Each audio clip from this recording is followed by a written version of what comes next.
मेरे प्यारे दोस्तों, मैं तरुण सैनी आप सबका स्वागत करता हूं आपके अपने YouTube चैनल TSL में। आज हम बहुत ही इंपॉर्टेंट विषय पे बात करना चाह रहे हैं कि नेगेटिव मार्किंग कैसे कंट्रोल करें। यदि आप कंपटीशन के स्टूडेंट्स हैं तो आपको पता है कि कोई भी कंपटीशन एग्जाम हो, मोस्ट ऑफ में नेगेटिव मार्किंग होती ही है। तो कैसे कंट्रोल करें? कई बार तो ये होता है कि आता हुआ क्वेश्चन भी गलत हो जाता है। क्यों हो जाता है, कैसे इसको कंट्रोल करना, इसके रिगार्डिंग ये वीडियो है। तो वीडियो को कंप्लीट एंड तक आप देखें। पहली बात तो कि गलती होती क्यों है, तो ध्यान से समझिएगा। स्टूडेंट होता है थोड़ा स्ट्रेस में, और जब वो एग्जाम लिखता है तो क्वेश्चन को प्रॉपर रीड नहीं करता है, और वहीं से दिक्कत आती है कि क्वेश्चन में पूछा क्या है। वो ये नहीं समझ पाता है कि क्वेश्चन में पूछा क्या, और जल्दीबाजी की वजह से एग्जाम हॉल से बाहर जब स्टूडेंट आके पढ़ता है तो उसको क्वेश्चन समझ में आ जाता है, अंदर एंजाइटी की वजह से समझ में नहीं आता है। तो देखिए, पहली बात तो जब भी आपको ऐसे घबराहट सी होने लगे, एंजाइटी होने लगे एग्जामिनेशन हॉल में, तो आपको एक चीज करनी है। क्या? आंख बंद करके कम से कम 30 सेकंड के लिए आपको डीप ब्रीदिंग करनी है। जोर से गहरी सांस लेनी है और सांस को छोड़ना है। इससे क्या होगा दोस्तों कि ज्यादा ऑक्सीजन बॉडी के अंदर जाएगा, ग्लूकोज के साथ मिलकर ज्यादा एटीपी बनेंगे और ब्रेन को ऑक्सीजनेटेड ब्लड पहुंचेगा, एटीपी भी ज्यादा उसके पास जाएंगे, इसलिए ब्रेन एक्टिव फॉर्म में काम करने लगेगा, अच्छा काम करने लगेगा। पहला प्रहार।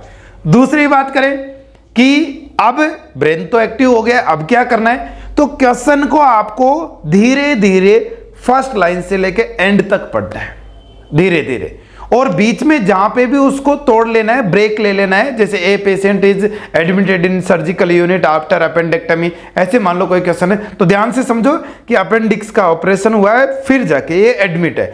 ये मैं खुद के वर्ड्स में जो बोल रहा हूं ना, इसको टेक्निकल टर्म में बोलते हैं रिवॉर्ड।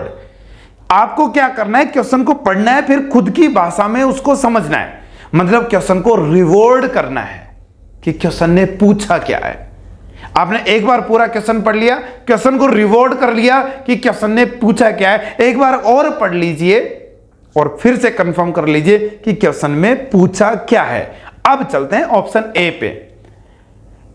ऑप्शन ए आपने पढ़ा, अभी तक आपको पता है कि क्वेश्चन में पूछा क्या है। जैसे ही आपने ऑप्शन ए पढ़ा तो आपको पता लगा कि ये जो बोल रहा है वो क्वेश्चन में नहीं पूछा है, तो इस क्वेश्चन को, ऑप्शन को एलिमिनेट कर दीजिए कि ये मेरा आंसर नहीं हो सकता।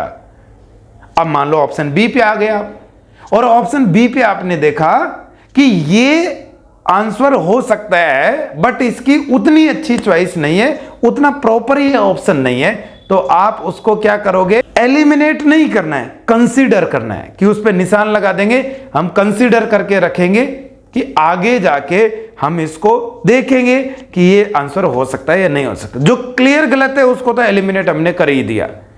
दूसरी बात करें, थर्ड पॉइंट, कि मान लो तीसरे ऑप्शन पे हम चले गए।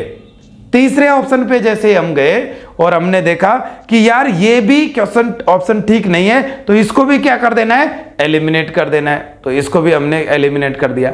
अब जो एक या दो ऑप्शन बच गए जिनको कंसीडर किया है, उनमें से आपके क्वेश्चन को पढ़ के फिर से देखिए कि कौन सा बेस्ट ऑप्शन है, वो ही आपका आंसर होगा। बेस्ट कैसे डिसाइड करोगे, कि कैसे आपके क्वेश्चन को आपने रिवॉर्ड किया है, उसमें पूछा क्या है, क्या उसका आंसर दे रहा है आपका ऑप्शन, यदि है तो आप वो डिसाइड कीजिए और आंसर आप कर दीजिए। ऐसे आपको एक दिन में नहीं होगा, ऐसे प्रैक्टिस करनी पड़ेगी, टेस्ट सीरीज से प्रैक्टिस करनी पड़ेगी, बहुत सारी प्रैक्टिस करनी पड़ेगी, फिर आपके हैबिट में आ जाएगा और आप नेगेटिव कंट्रोल कर पाएंगे। जय हिंद, जय भारत।